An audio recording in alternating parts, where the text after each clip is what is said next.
We are filming. How's my hair? Looks good. It's all right. Yeah. That works. Don't want to give it away. Don't want to give it away. Welcome back to the College Sports Show. It's another week here in sunny Florida. It's actually super sunny outside. It is. It's nice, isn't it? We have to go because normally it's always been raining. It has, or hurricanes or tornadoes. We won't talk about that. Anyway, sorry. So this week we're going to be going over some kind of controversial NCAA news, placement, NIL news, a couple of success stories, and then a very special guest. Special guest, going to be joining us. Basketball. Division 1 basketball. Stay tuned to see that. So shall we go to placements first? Yeah, let's kick off with placement. Perfect. So obviously we're coming to the end of the month. Got a few days left. Halloween tomorrow, yeah. You dressing up? I've not got an outfit planned, but I would like to. I'm going to come to the office. Oh, yeah. What's your outfit? I have no idea yet. You'll reveal it tomorrow after the show. Yeah. Well, I have the special ghost show that we did. Remember the ghost one? Yeah, So the ghost video. Check out YouTube tomorrow. I've got the what happens when you get ghosted. You're going to post that as well? Yeah. Yes, that's going to be for tomorrow. Wow. And you had a sheet over your head, right? Or something similar? But yes. I don't want to give too much away. Don't give too much away. Yeah. Sorry. But, back to placement. So connections-wise, we had 860 connections so far. Okay. So good numbers, lots of positive stuff out there. Lots of D1s, D2s, all the good stuff. Breaking it down, 185 D1 connections, 235 D2 connections. Sorry, Alex. 60. No, you're fine. Choking up there. Need some water? It's just so many placements. I got choked up. 60 Division 3, 224 NAIA, 136 JUCO, and 40 Canada/U Sport. So is that 860 for the month? 860 for the month. Okay, yeah. so we're nearly 1,000 for the month. Nearly 1,000 for the month, which is awesome. Usually where we are, or thereabouts. Yeah, they've got a couple more days. They'll probably get there. Yeah, they'll get there. They'll get there. That's awesome. It's always a busy time, but just shows even when they're in season, a lot of these coaches are still playing lots of games, 2-3 games a week at times. They're still actively recruiting and talking to athletes. So that's awesome. It's pretty good. Well done, placement team. Well done, placement team. As always, couple of success stories. 2 huge placements within the last week in the track and field department, which is going to be Fabian. Two of our girl athletes. Annie Thorkel, she's committed to Wake Forest. Huge. Which is one of the best colleges you can go to. Amazing school. 100% scholarship, worth $82,988 per year. That's 82,000. 988 per year. 998. They couldn't make it 83,000, right? I think they would have maxed out. They couldn't give that. Couldn't give that $2. That was it. That $2 just to round it up. So that over 4 years is worth $331,992. Yeah. Wow, that's a price of Ferrari. That is there. Yeah. College or a Ferrari? Which one do you want? College. Yeah. College degree. Experiences, opportunities. I'm just saying that literally is a price of like. Incredible. It's so expensive good. car or a house, which. Literally. Crazy. So she was just one of the success stories. That's awesome. Another one was Courtney Fitzgibbon. She's committed to StMarys, California. So another incredible college. As well, right? Yeah. So this one's 74,188 per year. 74,188. Yeah. They like their 88s. They do like their 88s. 98s, just round it off, dude. So that is 296,752. So plus the other one, which was roughly 330,000. Just those two. That's $626,000 invested in 2 athletes. Players. Yeah. That's just 2 of the ones. Just 2 of them. Damn. Top work. Good job. Well done. Yeah. We should switch the percentage if we were allowed. Yeah. Not allowed by the NCAA. Yeah. Damn, that's awesome. Well done. They must be very happy. Yeah, absolutely made up. Fabian's done a great job. Yeah. And coaches are very happy as well. They're getting 2 amazing athletes who probably going to bring them lots of medals. When you're that good, coaches will spend big bucks on you, you know. That's right. So, they certainly will. Work hard athletes, that's what you're going to get if you work hard. Exactly. Big dollars. So well done, Fabs. Well done, Fabs. Well done, incredible. Fabian, man. That's awesome. Incredible. What else we got? Anything else there for placements? Or is that for placements? That's our feature today. It's not too bad. 600k. 600k. 600k. Got more? Yeah. You know what we should do is stack for next week. So we'll be into November. we should get how much money we secured in the whole of November. Yeah. Sorry, October. In October. That would be interesting. Cool. I guarantee it's at least $2-3 million. Oh, millions. Yeah. I mean, already that's over Well, half that's a six. million. I'm thinking, so Yeah. all the placements there is, average is normally what 30-40 grand. Yeah. So grand a we year. got to be in the 2-3 millions for sure. Yeah. Which is great. I remember the time when we would get like 2-3 million for the year. Yeah. Now it's like every freaking month. Yeah. Which is great. It's nuts. Okay, so I think we're ready for some NCAA news. Yeah, we certainly I've realised every week I'm kind of just bringing up NCAA, so I figured, you know what, I'm just going to keep the theme of NCAA news, and they're not in trouble this week. Okay. Luckily, Not being sued, not being. I mean, they still have that going, Yeah, but I don't want to keep talking about that because sure. I'm going to wait for the the big moments of that. Okay. This is kind of an interesting one because it kind of fits in with the election next week. Right. Said it was going to be controversial, Okay, didn't I? yeah. Alex has no idea what I'm about to talk about. But the Georgia governor, Burt Jones, he's a Republican. He has asked, he's also part of the board, I believe, of the Georgia University. The leaders have gone to him and asked the NCAA to ban transgender athletes. Right. Mainly the women transgender ones, the guys who convert to being a girl. Yeah. From sports, they're saying it's super unfair. They're basically winning everything, and it's demotivating and affecting mental health of. Yeah. I don't know how you say this correctly in America because they get offended very quickly, but normal women, is that right? I don't know if I guess women. Yeah. Women that Guess are born women at that birth, were born not at that birth. changed. Yeah. Correct. This is very sensitive topics. We don't want to get in trouble. Okay, we're not here to get in trouble. But sorry if that wasn't politically correct. But yeah, basically, if you're born at birth as a woman, they don't want you now changing to that to play in NCAA sports. So there are already certain states where it is banned, but the Georgia governor's asked the NCAA to ban it officially. So there's no more. Because what's happening is the court system's now getting involved, and they're overturning some of these bans, and it's just creating a whole load of riffraff. Now, what's interesting is if Donald Trump wins next week, he's already said he's going to ban it across the board. Which means this is kind of irrelevant. So this is kind of why it's kind of controversial because, as we know, Democrats want that to happen. The Republicans don't want it to happen. So this could be all irrelevant news if Trump wins next week. And then, he's just going to ban it across the board. He's just going to ban it.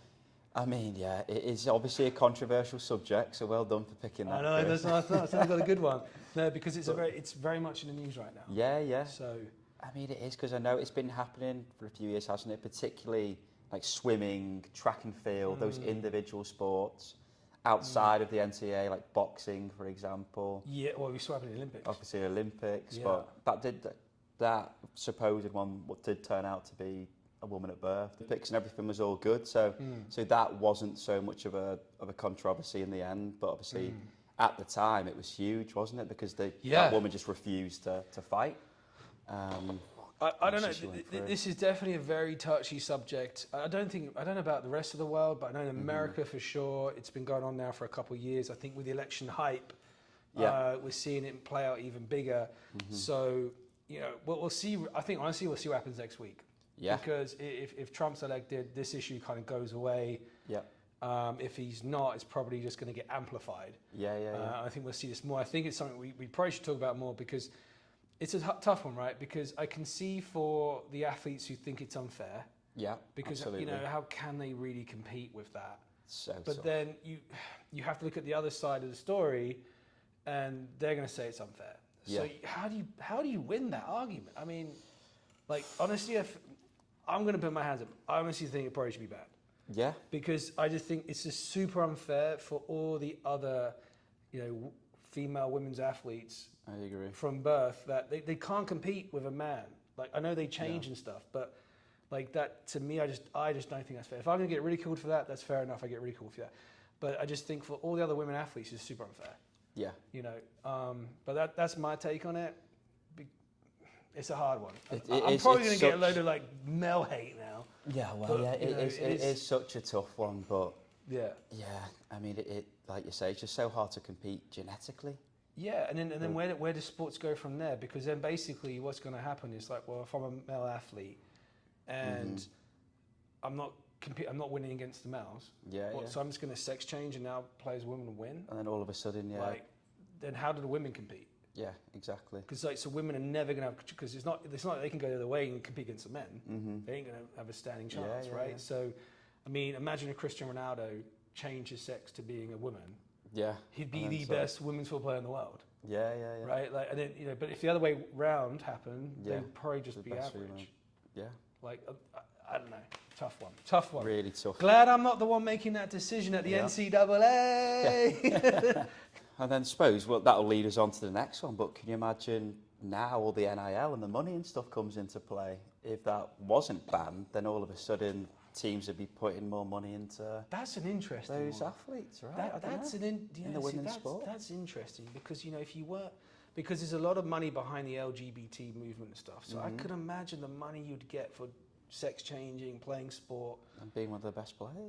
But then here's where the politics comes into it, because then if you're a college, you're like, well, hang on a minute. We could win more tournaments, get more money from sponsors. Yep. Then they're going to probably, I don't know. Yeah, obviously they have that other side of it is I don't know. probably get a lot of backlash as well from There's going to be backlash. bringing in There's going to be players like that. backlash because you're going to have the people who say this is unfair. This is why it's so difficult. People say it's unfair, and then people say no, we have the right to do this, right? Because America's all about rights. Yeah. Right, and we as Brits coming in here, I mean, we're both Americans. We both have American passports. We were born here. I was born in Chicago. Yeah, very lucky. Very lucky. So you have a right. I've moved here, got married here, got kids here. So we're both Americans, but we know this country's all about rights and the law. So I feel like you're never going to win this argument because you're going to have half the people say we don't want it, and half people say we do want it. You have to somehow come to an agreement. Yep. Otherwise, it's just going to go spiral and get worse and worse. 100%. I think so. You're going to stand one side, you're hated by that side. Yeah. Stand next side, you're hated by that side. So how the heck do you win that? Yeah. So tough. So tough. I guess I'm glad I'm not making the decision. Yes, I think we talked about it enough because I don't think we've got any. I don't think we're going to change it somehow. Like we're not going to. We can have our opinions on it, and really, this is a discussion. That's why we do this college sports show. It's just a discussion, putting our thoughts out there. You don't have to agree with them. You can agree with them. We're just sharing the news and giving our take on it. But this does need to be addressed because if it isn't, it's going to get worse and worse and worse. It definitely wasn't a problem 20 years ago when we played college. No, we didn't have these issues. So is that a good or bad thing? I don't know. But anyway. Who's making money this week, Alex, in the NIL? Who's making cash? Yes, no. So we'll move on to the NIL segment. So this week we're going to talk about the number one college basketball prospect. So he's in high school. He's a 2025 recruit. He's called AJ Dybantsa. Now, he's been linked with a lot of the top programs. As you can imagine, he's the number one prospect. But now NIL is coming into it massively because his market value is going to be around 4 to 4.5 million in NIL money as a high school kid. Yeah. So freshman, unproven in the college game, coming in. So that's obviously going to be a lot of money for a team to put forward to bring in a prospect like that. So now BYU, they're favourites to get him. They've had said their interest. They've got a lot of financial backing. But there's other top teams that maybe don't have as much money. They're now looking at it as, right, should we bring in someone for 4, 5 million? He's a high school kid, unproven, like I said earlier. Or do they look at the transfer portal, which on average they could get a top 50 player for around 750,000, who's less of a risk, who's proven in college, a little bit older, more mature, bring them into the team to make their team more efficient and obviously have more squad depth rather than spending all their money in one and having to spend low on all the other players. It's going to become like the Premier League, isn't it? It's going to be like Man City, then Bournemouth. Like that sounds like how it's going because now the money's involved. It's changing the game. Like, do you just buy superstar players? Yeah. Or do you just, get more depth and Do you spread your money can you make across? that team work like Ferguson did with United back in 2000? They Yeah. weren't all the biggest superstars, but they play as a team and won. I think this is where college sports is going, where it's going to get interesting to see how it evolves with the money. Yeah, exactly. So they haven't made a decision what they're doing yet then, I guess. No, not made a decision yet. He's obviously still talking to a lot of the top teams and deciding where he's going to go. He's surely going to take the biggest financial deal. Well, that's it, isn't 15, it? 16 years old, you're going to go where the money's going to go. Yeah, Dude, I mean, exactly. It's he could life-changing literally money. play college sports, and if he doesn't make it pro, he's got enough cash to build wealth on. Yeah, but on the other side of that, there's some bigger teams that are going to pull out of signing the best players because of how expensive it's going to now cost them. This was always going to happen with with NIL. Well, it's already happening. We're seeing it now. Yeah. And you know what's going to be interesting, I think, as well, that no one's probably thinking about is how sports develop long term. Yeah. Because now, you know, I've got a kid, 6 years old. Do I want him playing tennis, volleyball, golf, or would I rather him play American football, basketball? Because he could literally be a millionaire. Formula One. Well, it's not college sport, but that is the route we're going. We're going the Formula One route because that's what he likes racing a lot. So I'm screwed away. I can't get a scholarship. The one sport that I can't help him in, he's chosen. So I'm like, damn it. I could have got him in any school, help him anything. I can't. There's no racing in college. But if I'm looking at like traditional sports, college sports, I'd probably want him playing football, basketball, because if he's good at that, he can make a ton of money. And set himself up for life versus playing like golf, which I played, which he could do well as a pro, but there's not big NIL money. I don't see that happening anytime really big soon, unless like Live or the PGA start getting even more involved in that, which I don't think they're going to do anytime soon. So that's another thing. So I think we're going to see those sports in the US at least grow in development. Because I think parents will be thinking the same thing. And then all these other sports are just going to get less and less people are going to play them. It's so true. It's so true, unless, and obviously the international NIL stuff, that's still a little bit unknown because technically athletes aren't allowed to work off campus. But if that changes, then that could bring in more international eyes, more big players, maybe a little bit more money there. But there is a loophole you can do. It's a bit of a grey area, and there's a legal way. So there's a way we can talk about this another show. We can do like an NIL. I think we're going to do an international webinar because we have a lot of our athletes asking us. There is a way you can do it legally. It's lengthy, and it's only really worth doing if you're making money. And there's a way you can do it as a grey area, which I'm not going to advise you do, but there is a way. So we're going to do an NIL special webinar for athletes interested in that for the nationals. Cool. But I think the US, especially when it comes to like the government side of things and the NCAA work, will try push internationals last because they want to control this from America. Yeah, for sure. American kids, American athletes, and I think the scholarships will be the major play for internationals. Because as soon as we start losing money from America to international athletes, it's going to become like the LGBTQ thing. It's going to become unfair. Well, how come I get that, you get that? You know what I mean? It's going to switch into that. I can see. I don't know. We'll see. Very interesting. We'll see.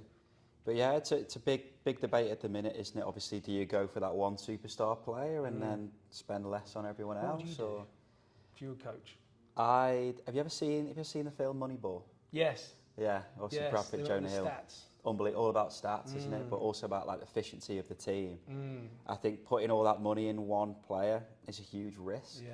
What if you get obviously touch wood, this doesn't happen? I'm sure AJ will have a great successsul career, but if he got injured and you spent all that money, now all of a sudden you've got lower ranked players. That's what's happening. I've had financial companies reach out to us asking to be connected with athletes because what they're doing now, because there's now finally big money in college sports for athletes, these insurance companies are going to these athletes and saying, we can give you an insurance policy against your wealth. So if anything happens to you, you can then buy an insurance policy. So if you did break your arm or lose your deal, you get money.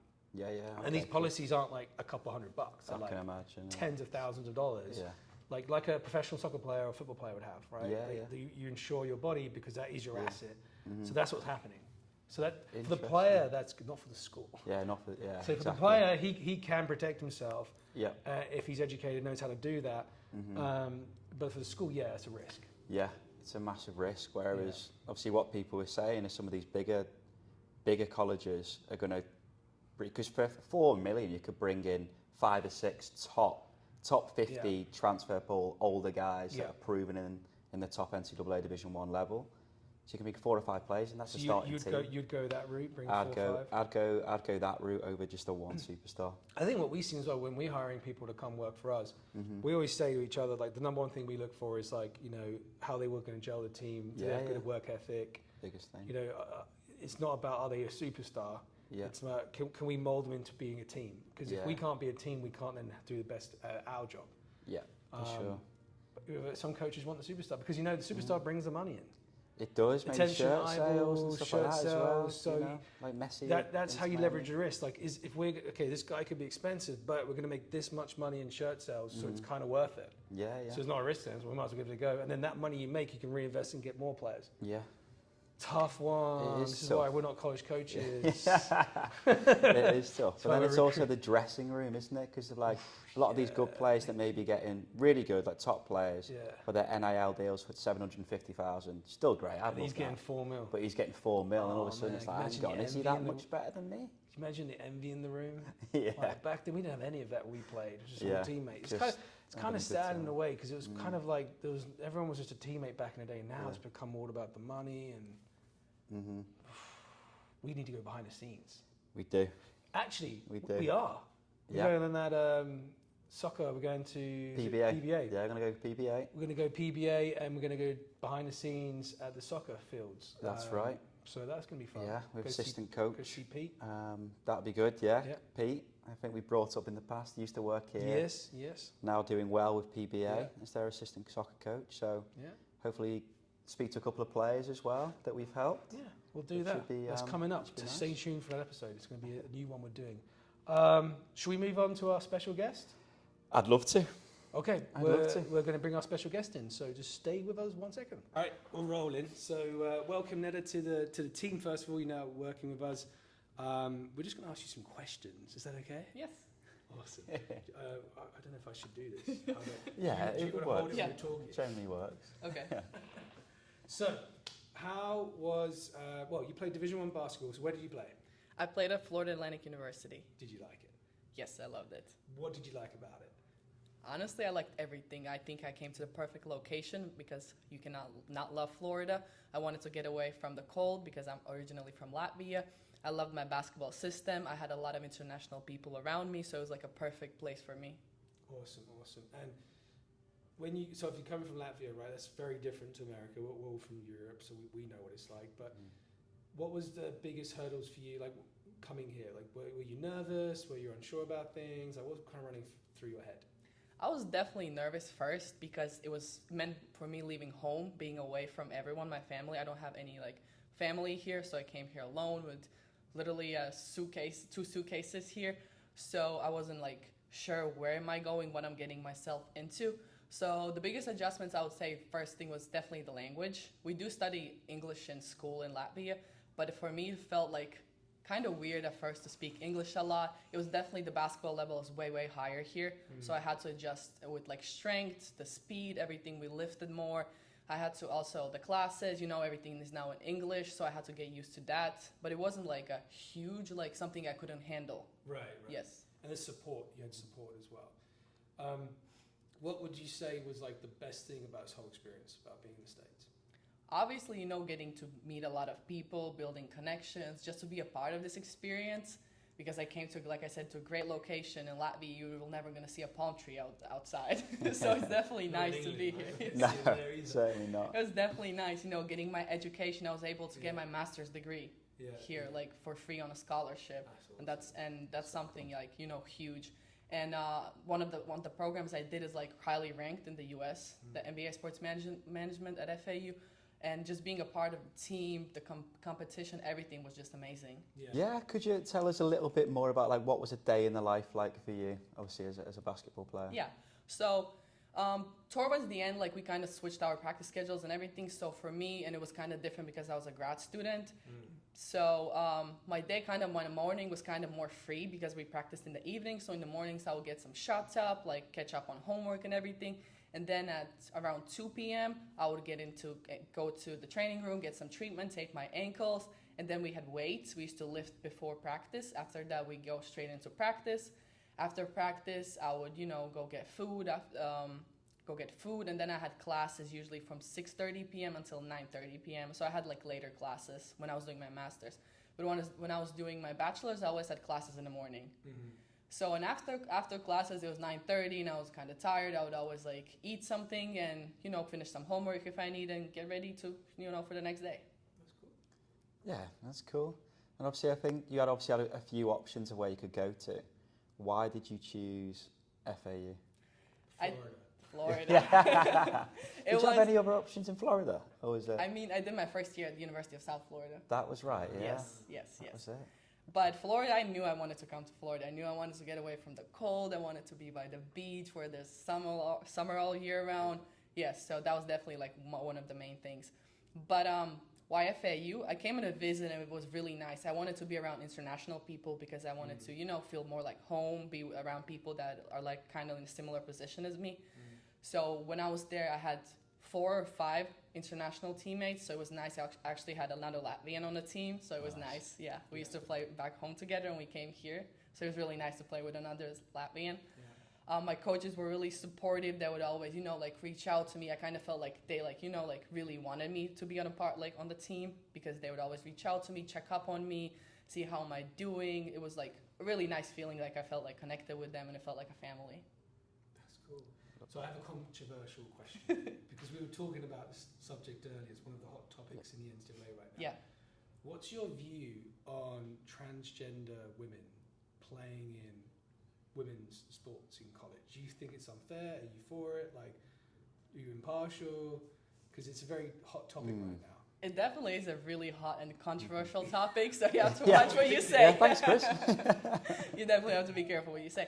But in my opinion, I don't think it's fair. Yeah, that's what I that's what you both say, think, and I might get some hate mail for it. But Yeah. I was with you on that. Yeah, because imagine a guy who can get a D1 scholarship for a university here because the men's level is really high, and he would play against us. So he would be dunking in the games, posting a blocking everything. Would that be really fair? Yeah. Not really. Yeah. So I think it's really unfair, like in track, like volleyball, like soccer, like any sports, like swimming. I read a little bit about a swimmer. That's what's happening. That's the big topic with Georgia. Yes. That's the big thing. Yes. And I definitely agree. I don't think it's fair. Right. Because how can you, be unranked as a male swimmer, but then you're like number 1 as a female swimmer. So I don't think Did it's you fair. come across that in college? Did you ever come across that, like playing against athletes like that, or no? Well, not like playing against, but I have experience because when we play, we have practice players, like male practice players during, to get us better. And I imagine none of them, have a scholarship offer or anything, but against us, they can get, a bucket anytime they want. Right. So imagine does that demotivate you when you're playing? So when that happens, you're like, oh, why are we playing? Does that ever you feel that way or no? In practices, I always knew it's for them to make us better because if we play against guys, they're faster, stronger, it's gonna make us better eventually. But some days, in the post, I remember we had this a bigger guy, Josh. He was our GA and he practiced with us, and no one could guard him. He would always score on us and everything. And at some points, he was just there's nothing I can do. But that's practice though. So Yes. that's not a transgender dude. Yeah, That makes sense because you're trying to. But if you're playing a competition, it'd be like, what the heck? We have no chance. Yeah, exactly. Yeah. But personally, I haven't come across a transgender and played. Yeah, we knew it was going to be a touchy subject, but we picked it today's episode because it's trending in the news, and YouTube says pick trending topics. So no, but it's an interesting one. We'll see what happens next week because we're saying that if Trump wins, he's going to ban it. Yeah. So that's we'll see what's happening. But okay, back onto other stuff. What athletes are watching this who are keen to follow your footsteps? Be a college basketball player, go through all the amazing things you went through. What's some tips they should do? What do you recommend they do? First of all, I would recommend them to start early. This whole process. It might seem I'll be able to get schools and everything, but the earlier you start, the more connections obviously you can get. It's easier because the time flies by. I always thought I was I have a lot of time, but then when it was time for me to graduate, there were exams. I had to figure things out, so I didn't have that much time too. Yeah. So I would definitely recommend to start early and look into the process and see how serious you are about it. And definitely to take a chance if you have the opportunity to come here. It's better to go and explore it, and if you don't like it, you can always go home. But it's harder if you regret it after a couple of years and you're damn, I should have went and played. Yeah. So I definitely recommend to take the chance and start early. Yeah. Download our app. Exactly. Download the app. Yeah. You might be speaking to Neta because a lot of the applications come through. You're speaking to the athletes and helping them with the journey. So yeah, cool. Well, look, thank you for coming on the show and sharing your story. And We love having you here at ASM and being Thank part you. of the team. So hopefully we'll see some big things for the future. And Who's the goal? are you dressing up for Halloween tomorrow? I don't know. Are In you? office? I'm dressing up. Chris yeah, is, I'm yeah. going to dress up. I don't know what yet. Are you dressing up? Yes. Okay. Thanks again, and we'll see you next week. Sure, remember to like, subscribe, leave us a comment. If you have a comment, we're happy to get back to you, and we'll see you next week. Take care, guys. See you guys.